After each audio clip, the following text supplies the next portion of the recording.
More than 100 African civil society organizations are currently traveling across 28 countries on the continent to Egypt to present their joint declaration calling for more climate justice a few weeks before the COP27 in Sharm-el-Sheikh. Together, the 28 participating countries expect their heads of states and government to defend the interests of their own populations. The African Climate Caravan is attending the pre-COP in the Democratic Republic of Congo and will continue its journey in the next few days in Senegal for the Climate Change Summit. These two events bring together officials, institutions, national coalitions, civil society representatives and youth movements. The African civil society organizations are calling on the rich countries to live up to their climate commitments from the Paris Agreement, including mobilizing $100 billion a year for climate action in developing countries through to 2025. All right, we speak a little bit more to Suwilanji Sinyangwe to tell us a little bit more about what they're preparing for. Very good evening to you, and thank you so much for joining us. Thank you. I'm glad to be here. All right, so let's just talk about what you are planning for. I mean, African civil society are calling for, as we mentioned, concrete action to address climate change. The UN Secretary General has been very emphatic. He feels that governments are proceeding very slowly. What is coming out of the meeting in Kinshasa? So what is coming out of the meeting here in Kinshasa is that as the climate caravan, we've been calling for our leaders to go to COP27 with one voice. We are putting pressure on them that they go there with one voice to advocate and lobby for funds to reduce loss and damage. I mean, to fund loss and damage, to fund mitigation and adaptation projects, and also to go to Africa, to COP27 with one voice of mobilizing resources that are specific to climate change catastrophes that have hit Africa. Even though we only contribute about 4%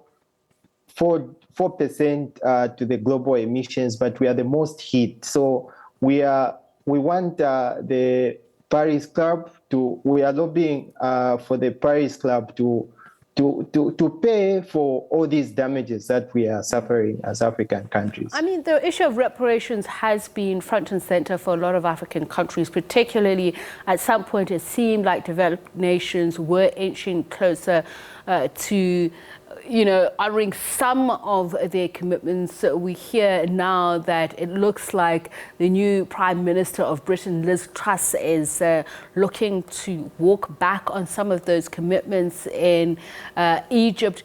Is this the sense that civil society organizations are getting? Is there some trepidation of whether or not there is going to be real progress? Hope is there that there's going to be real progress, of course, from the pronouncements that have been made, but we only hear about pronouncements, and those have been made a lot, but we want action. We want them to put it on paper to say, we are going to fund so much projects on mitigation, we are going to fund so much projects on adaptation, because from the 100 billion that they had pledged that they are going to fund, only 83 billion has been provided since 2009. So there's still more to do in action, in implementation, not just about making pronouncements. So the way forward is for us as civil society, the climate caravan, to put pressure on our leaders to go together with one voice. Our African leaders should go together with one voice so that they have a stronger lobbying power in these negotiations. And how will you harness that? I mean, as African countries, I know you're spelling out 5 demands, particularly for developed countries, that they must provide adequate financial resources to address their climate debts and implement their commitments. So we've spoken about the commitment aspect, but just in terms of financing, this has been a major stickler point for negotiations in the past. What are you hoping the heads of states and governments of African countries are going to say differently this time, or even in taking a harder stance? We are hoping our African leaders will go there with a voice to say we need a debt relief, because most of the monies that we receive through debt, most of it goes to finance this climate crisis. They go to adaptation, to mitigate, and all these the disasters that happen, such as droughts and whatnot. Look at recently our rain season has been very unpredictable, and our bumper harvest no longer what seemed to be there in the past. So most of the money that is supposed to go for developmental projects such as employment for youth has gone to quench those disasters that have been affecting us due to climate change from these big nations. So it's only right that our leaders go there with a strong negotiating power to better our lives as Africans. I mean, for those who keep thinking that this is something that's going to happen in the near future, we're beginning to see, particularly in African countries, the impact of climate change. The targets, global warming must be kept below 1.5 degrees Celsius, and the principle of a just transition being strengthened and operationalized. Are countries doing enough on the continent to themselves in their own national agendas ensure this? As African countries, I think it's a matter of not having a choice. Because of these climate catastrophes, we've been forced to go back to using indigenous knowledge to farm. You know, we are going back to practices of agroecology, which is just using indigenous knowledge, using indigenous seeds that we used to use long ago to survive. And this has really helped us, and it's working well with nature. In Senegal, talk about Rwanda, they are practicing these agroecology practices that are nature-based and that are good for the ecosystem and the climate. And how is indigenous knowledge being used to counter this? Can you just share with us some anecdotes? Yeah. So in some African countries, they are using they are practicing farming mechanisms that work well with nature, such as mulching and use of manure, organic manure instead of using synthetic manure.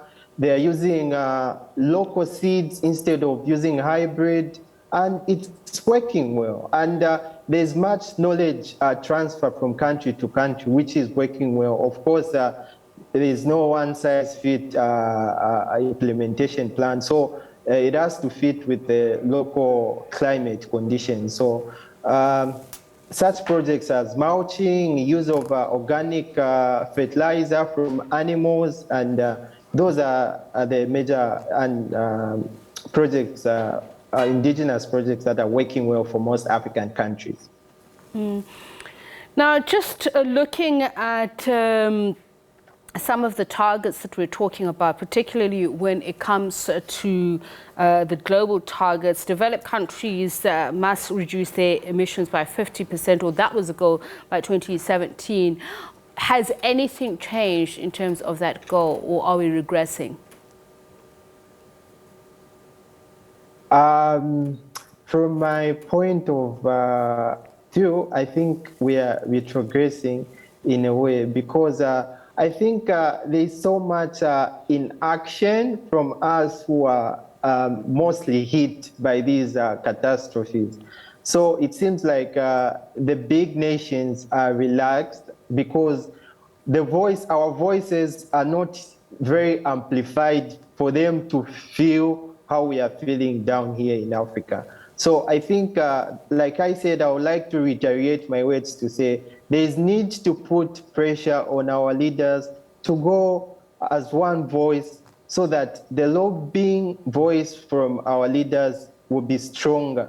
If the big nations are not willing to listen to our needs from our local communities, our leaders then need to leave the negotiating table because then it's not working for us as Africans. So as the climate caravan, we are calling for our leaders to go to COP27 with a stronger voice, with a strong one voice, so that their negotiating power will be harnessed.